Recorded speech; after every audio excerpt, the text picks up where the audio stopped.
आज का टॉपिक है अनुपात, जिसे इंग्लिश में रेशियो कहते हैं। तो अनुपात किसे कहते हैं, सबसे पहले उसका परिभाषा जानते हैं। दो राशियों का गुणात्मक तुलना अनुपात कहलाता है। इसका मतलब हुआ दो राशि, राशि अब कुछ भी हो सकता है, रुपया, पैसा, वजन, खेत, क्षेत्रफल, परिमाप, कुछ भी हो सकता है। तो उसका तुलना करेंगे गुणात्मक रूप से, ठीक है। तो उस स्थिति को अनुपात में हम प्रकट करते हैं।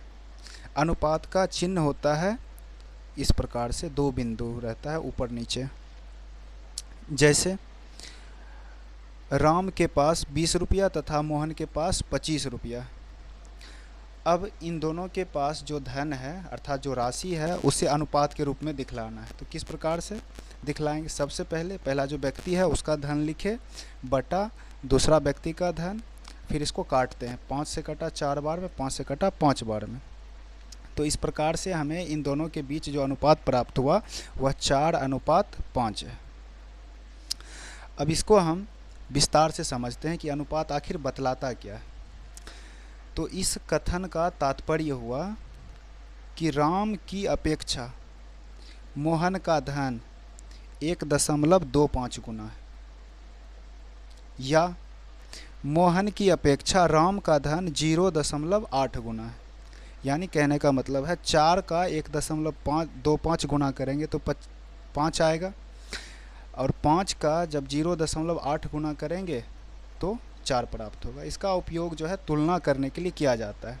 तो तुलना करने के क्रम में सबसे पहले हम जो यहाँ बड़ी बड़ी राशियाँ दी रहती है उसको हम सरल करके छोटे रूप में लाते हैं, तब जाके हम उनका तुलना करते हैं। अब इसी में होता है समानुपात, जिसे इंग्लिश में प्रोपोर्शन कहते हैं।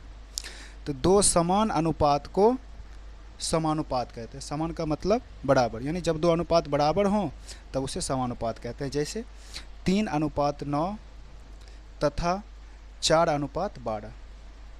अब यहाँ देखते हैं कि चूँकि दोनों अनुपातों में तुलना समान है। कैसे, तो 3 का 3 गुना 9, 4 का 3 गुना 12, इसलिए 3:9 तथा 4:12 समानुपात में है।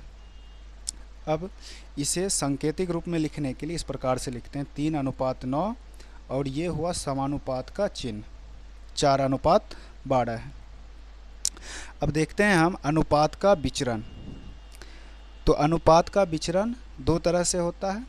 पहला होता है प्रत्यक्ष या अनुक्रमानुपाती, दूसरा व्युत्क्रमानुपाती। विचरण का मतलब हुआ अनुपात आगे बढ़ता है, अनुपात को आगे बढ़ाया जा सकता है जैसी स्थिति हो उसके अनुसार। तो यह दो तरीके से बढ़ता, पहला प्रत्यक्ष या अनुक्रमानुपाती, दूसरा व्युत्क्रमानुपाती। तो सबसे पहले है अनुक्रमानुपाती। किसे कहेंगे, तो जिस अनुपात में एक राशि को बढ़ाने या घटाने पर दूसरा राशि बढ़ेगा या घटेगा। जिस अनुपात में एक राशि को बढ़ाने या घटाने पर दूसरा राशि बढ़ेगा या घटेगा उसे हम अनुक्रमानुपाती विचरण कहेंगे। जैसे 2 केजी चावल का मूल्य 40 रुपया है तो 4 केजी चावल का मूल्य 80 रुपया। यानी यहाँ पर वजन को हम 2 गुना किए हैं तो इसका कीमत भी 2 गुना हो गया, ठीक है। जैसा कि लिखा गया कि एक राशि को बढ़ाने या घटाने पर दूसरा राशि बढ़ेगा या घटेगा। यानी जब हम बढ़ाएंगे एक राशि को, दूसरा राशि भी बढ़ेगा, एक राशि को घटाएंगे तो दूसरा राशि भी घटेगा। अब इसी कथन को हम सारणी के रूप में भी व्यक्त कर सकते हैं। जैसे इस प्रकार से सारणी बनाना है, ऊपर वजन लिखना है, नीचे मूल्य। तो पहला स्थिति में वजन 2 केजी है और मूल्य 40 रुपया। तो दूसरा स्थिति में वजन 4 केजी हुआ, यानी 2 का 2 गुना, तो मूल्य भी 40 का 2 गुना 80 रुपया होगा। तो ये है अनुक्रमानुपाती विचरण। अब देखते हैं व्युत्क्रमानुपाती विचरण।